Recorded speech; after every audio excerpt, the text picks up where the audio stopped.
وَآتُوا النِّسَاءَ اور دو تم عورتوں کو یعنی بیویوں کو صدقاتہن ان کا حق مہر. صدقاتہن سے کیا مراد ہے؟ ان کا حق مہر. نحلا خوش ہو کر، خوش دلی سے عورتوں کو ان کا حق مار دو.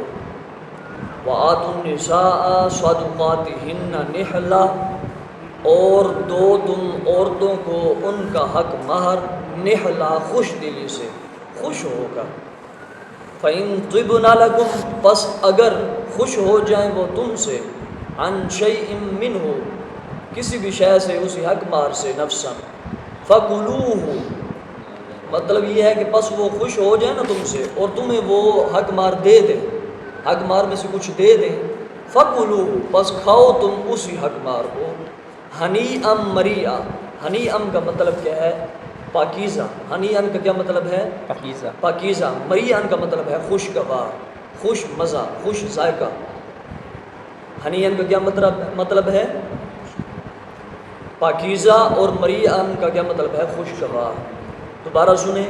فَإِن طِبْنَ لَكُمْ عَنْ شَيْءٍ مِّنْهُ نَفْسًا پس اگر وہ خوش ہو جائیں اور اسی حق مہر میں سے کچھ تمہیں دیں تو فَكُلُوهُ ہنیئا مریئا پس کھاؤ تم اسی حق مہر کو. کیا ہوگا؟ پاک بھی ہوگا، خوشگوار بھی ہوگا. کھاؤ تم اسی کو پاکیزہ اور خوشگوار. وَلَا تُؤْتُوا السُّفَهَاءَ اور نہ دو تم بے وقوفوں کو، سفہاء پاگلوں کو، کم عقلوں کو. وَلَا تُؤْتُوا السُّفَهَاءَ اور نہ دو تم کم عقلوں کو یا بے وقوفوں کو اموالکم اپنے مال. الَّتِي جَعَلَ اللَّهُ لَكُمْ قِيَامًا وہ جو کیا ہے اللہ نے تمہارے لیے اس کو جینے کا سہارا. قیامن کا کیا مطلب ہے؟ جینے کا سہارا. جینے کا سہارا، زندگی گزارنے کا سہارا. سمجھ آ گئی؟ جی. اور نہ دو تم بے وقوفوں کو ان کا مال وہ جو کیا ہے اللہ تبارک و تعالیٰ نے تمہارے لیے جینے کا سہارا. وَارْزُقُوهُمْ ان کو تم رزق بھی دو، کھانا بھی دو. وَارْزُقُوهُمْ ان بے وقوفوں کو. السفہاء مراد ہے. بے وقوف سے مراد کیا ہے؟ کم عقل، نابالغ ہے، جو تمہارے پاس یتیم مسکین پل رہے ہو اور ان کا کوئی ولی وارث نہ ہو اور آپ ہی اس کے وارث اور ولی ہیں تو پھر آپ کیا کرو؟ ان کو وہ مال دولت نہ دو. جی. ہاں یہ ہے کہ وَارْزُقُوهُمْ ان کو کھانا بھی دو فیہا اسی مال میں سے. وَاكْسُوهُمْ اور ان کو کپڑے بھی پہناؤ، پہننے کے لیے ان کو کپڑے بھی دو. وَقُولُوا لَهُمْ قَوْلًا مَعْرُوفًا اور کہو ان کے لیے معروف بات، اچھی بات، نرمی سے بات بھی کرو تم ان سے. وَقُولُوا لَهُمْ قَوْلًا مَعْرُوفًا اس کا کیا مطلب ہے؟ تم ان سے نرمی سے بات کرو. جو تمہارے پاس یتیم پل رہے ہیں، مسکین پل رہے ہیں، اب ان کا مال و دولت بھی ہے لیکن ان کا مال و دولت تم ان کو نہ دو کیونکہ وہ ابھی کم عمر ہیں، ابھی وہ نابالغ ہیں، کم عقل ہیں. اگر تم ان کو مال دو گے تو وہ مال ضائع کر دیں گے، اس لیے اب ان کو مال نہ دو. ہاں اسی مال میں سے وَارْزُقُوهُمْ فِيهَا ان کو اچھا کھانا بھی کھلاؤ. وَاكْسُوهُمْ اور ان کو اچھے کپڑے بھی پہناؤ. وَقُولُوا لَهُمْ قَوْلًا مَعْرُوفًا اور ان کو معروف بات کہو، اچھی بات کہو. مطلب کیا ہے کہ ان سے نرمی سے بات کرو، نرمی کے ساتھ ان کے ساتھ بات کیا کرو. ادھر دیکھیں وَلَا تُؤْتُوا السُّفَهَاءَ أَمْوَالَكُمْ نہ دو تم احمقوں کو، کم عقلوں کو اموالکم اپنے مال، اور تم اپنے مال ان کو نہ دو. کیا مطلب ہے؟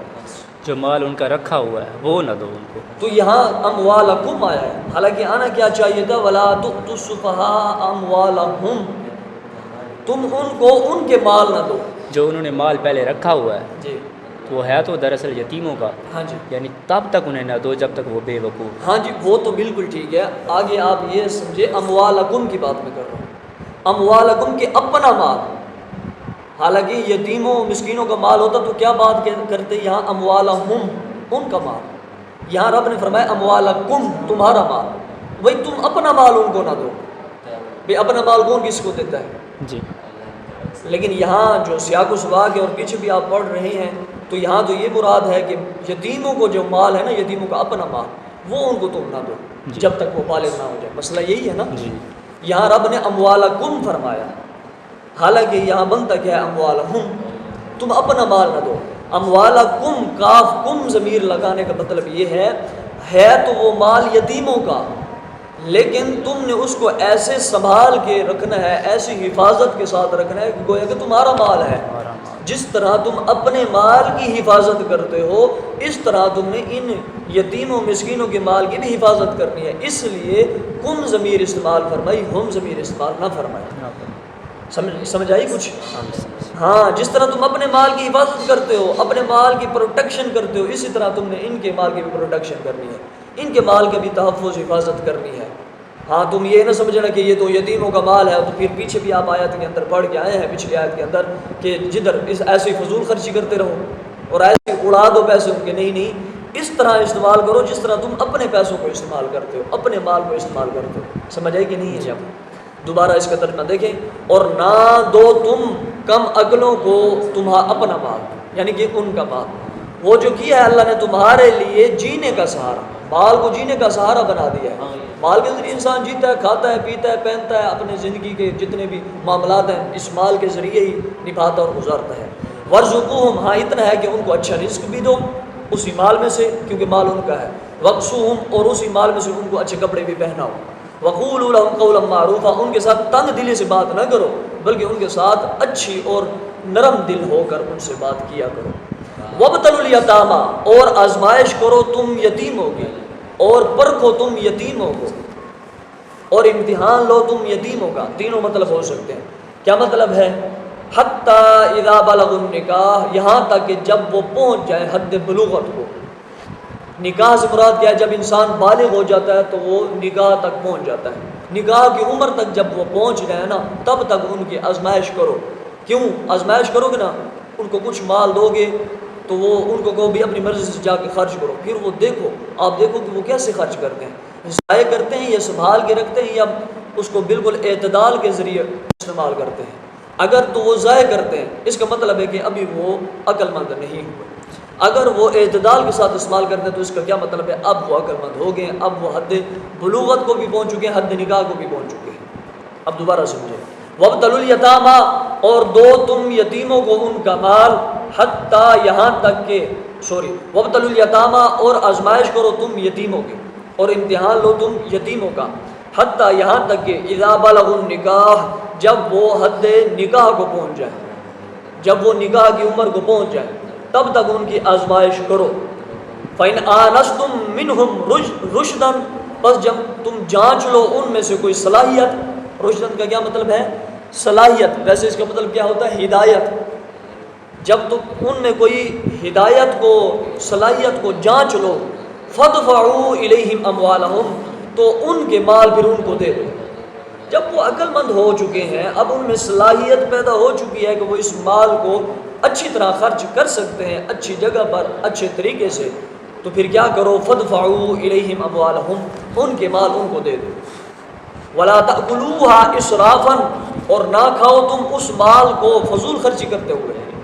بھئی تمہارے پاس مال موجود ہے، تم اس کو فضول خرچی کرتے ہوئے نہ کھاؤ۔ وَبِدَارًا، اور جلدی کرتے ہوئے، کس بات کی؟ أَن يَكْبَرُوا، یہ کہ بڑے ہو جائیں گے وہ۔ بھئی جب وہ بڑے ہو جائیں گے تو ہم سے مال لے لیں گے، تو تم یہی سوچ رکھ کے تم اس مال کو فضول خرچی میں بھی استعمال کرتے ہو اور جلدی جلدی استعمال کرتے ہو، یہ بھی نہ کرو۔ یہ بھی رب نے منع فرمایا یتیم و مسکینوں کے مال کو اس طرح استعمال کرنے سے۔ وَلَا تَأْكُلُوهَا، اور نہ کھاؤ تم اس مال کو اسرافاً، جلدی کرتے ہوئے، فضول خرچی کرتے ہوئے، وَبِدَارًا، اور جلدی کرتے ہوئے، أَن يَكْبَرُوا، یہ کہ بڑے ہو جائیں گے وہ، یہ کہ بڑے ہو جائیں گے۔ بھائی جب وہ بڑے ہو جائیں گے تو اپنا مال وہ خود لے لیں گے، تو اس لیے تم یہ سوچتے ہو بھی بڑے ہونے سے پہلے پہلے ان کے مال کو خرچ کر دو فضول خرچی کرتے ہوئے، یہ بھی نہ کرو۔ وَمَنْ كَانَ غَنِيًّا، اور جو شخص ہو مالدار، فَلْيَسْتَعْفِفْ، بس چاہیے کہ وہ بچتا رہے۔ جو مالدار ہو نا، مالدار شخص ہو، وہ یتیموں کے مال سے بچتا رہے، یتیموں کے مال کو خرچ کرنے سے بچتا رہے۔ سمجھ آ رہی ہے کہ نہیں آ رہی؟ فَلْيَسْتَعْفِفْ کا لفظی معنی، بس چاہیے کہ وہ بچتا رہے۔ فَلْيَسْتَعْفِفْ، بس چاہیے کہ وہ بچتا رہے، اس کا لفظی معنی۔ وَمَنْ كَانَ غَنِيًّا، اور جو شخص ہو تم میں سے غنیًّا، کیا؟ مالدار، فَلْيَسْتَعْفِفْ، بس چاہیے کہ وہ بچتا رہے۔ کس سے بچتا رہے بھائی؟ یتیموں کے مال کو خرچ کرنے سے بچتا رہے، یہ مطلب ہے۔ وَمَنْ كَانَ فَقِيرًا، اور جو ہو شخص غریب، فَلْيَأْكُلْ بِالْمَعْرُوف، پس چاہیے کہ وہ مناسب مقدار میں استعمال کرے، مناسب مقدار میں اس مال کو کھائے۔ فَلْيَأْكُلْ، پس چاہیے کہ وہ کھائے، بالمعروف، مناسب مقدار میں۔ اب دیکھو یتیموں کا مال کھانا جائز ہے۔ اگر آپ غریب ہیں اور آپ کسی یتیم کی کفالت کر رہے ہیں اور اس کی مال و دولت، اس کی جائیداد آپ کے پاس ہے، تو آپ مناسب مقدار میں اس کا مال بھی کھا سکتے ہیں۔ یہ قرآن کا حکم ہے۔ دیکھو رب فرماتا ہے کہ اگر تم مالدار ہو نا، پھر ان کے مال سے بچو، تم ان کا مال نہ کھاؤ، تمہارے پاس اللہ کا دیا ہوا پہلے بہت کچھ ہے، تم اپنا مال استعمال کرو۔ اگر تم میں سے کوئی فقیر ہے، کیا مطلب ہے، غریب ہے، تو فَلْيَأْكُلْ، بس چاہیے کہ وہ کھائے، بالمعروف، مناسب مقدار میں، بالمعروف، مناسب مقدار میں کھائے۔ یہ نہ ہو پھر وہ فقیر ہے، غریب ہے، تو پھر کام کو بجا کے رکھے، ایسا نہیں ہے، بلکہ کیا کرے، مناسب مقدار میں اس کو کھا سکتا ہے وہ۔ فَإِذَا دَفَعْتُمْ إِلَيْهِمْ، پس جب آپ کو پتہ چل جائے کہ وہ اب بالغ بھی ہو گئے ہیں، عاقل بھی ہو گئے ہیں، اپنے مال کو سنبھال سکتے ہیں، فَإِذَا دَفَعْتُمْ إِلَيْهِمْ، پس جب تم دو ان کو ان کا مال، جی، پس جب تم ان کو ان کا مال دو، فَأَشْهِدُوا عَلَيْهِمْ، پس اس پر لوگوں کو گواہ بنا لو۔ فَأَشْهِدُوا، پس گواہ بنا لو تم، عَلَيْهِمْ، ان پر، ان یتیموں پر کچھ گواہ تم بنا لو، تاکہ یہ پتہ چل جائے، گواہ موجود ہو کہ تم نے یتیموں کا مال ان کو دے دیا ہے جب وہ بالغ ہو چکے تھے۔ دوبارہ سنیں، فَإِذَا دَفَعْتُمْ، پس جب تم دے دو، إِلَيْهِمْ، ان کو، أَمْوَالَهُمْ، ان کا مال، پس جب تم ان کو ان کا مال دے دو، فَأَشْهِدُوا عَلَيْهِمْ، پس اس پر، ان یتیموں پر گواہ بناؤ، فَأَشْهِدُوا، گواہ بناؤ تم، عَلَيْهِمْ، ان یتیموں پر۔ جب یہ تم سارا معاملہ کر لو گے تو سن لو، وَكَفَى بِاللَّهِ حَسِيبًا، اور کافی ہے اللہ سازگار، کافی ہے اللہ سازگار، اللہ سازگار کافی ہے۔